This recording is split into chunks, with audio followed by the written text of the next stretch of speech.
So immediate skills about how to talk when there's been conflict or something upsetting happen in the relationship. Sometimes it's too hard to sit across from each other. It's great if you are in the practice of really sitting across from each other and saying like, am I love these questions that couples can say to each other, prompts. Am I doing everything to support you in this? Is one. Am I really understanding what you're saying? Could I help you in any way? So these are some of the things that make our partner feel like we can trust them, right? Or they can trust us. Actually, it's more they can trust us. So I want you to think about that when you're speaking.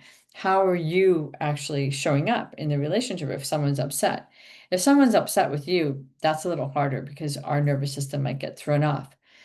So there's all those tools that I want you to really start practicing too when you're in your couple relationship, which is like grounding yourself, breathing, making sure that you're in your body. So what if you start feeling like my heart is really hurting because they're saying some really mean stuff to me when they're giving me their version of reality of what they think happened in the conflict? Or I'm feeling so upset in my throat, I feel like I can't really talk or be understood here. Or my mind is just like so confused and upset. I'm like in a fight or flight response. You need to call that out because if you're upset in your body and you can't really interpret what the person is saying, there needs to be a let's take some time. I think I might be over a 5 in my rating, and maybe this isn't going to work out. The other is just work out right now. Maybe it will work out a little bit later.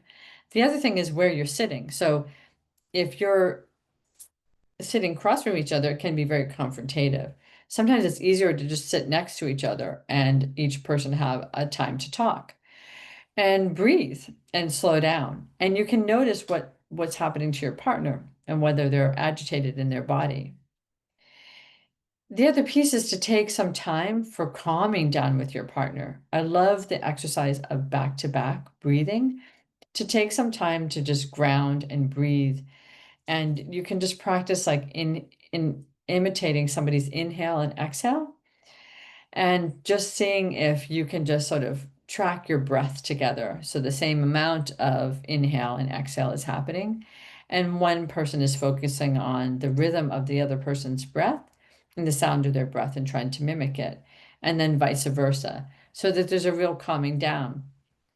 And then once that calming down happens, then there's more of a, hey, this is how I experienced it. Oh, I'm really hearing that's how you experienced it. I hear that that's how you were feeling.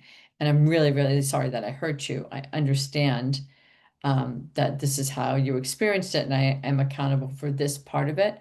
And next time, I'm really going to try to do X, Y, and Z. And let's make some agreements about how we're going to handle this. So, the way that you're approaching the other person, even in body language, even with your own calmness. So, if you're not calm, if your intention isn't, I'm really trying to get through this with that person and trying to see if we can get into a better space. One thing I want to note is when you've been with someone for a long time, some of these habits are really hard to form and it's really hard to break.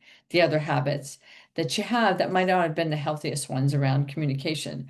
So we're just going to keep going through other skill sets to kind of get to these things.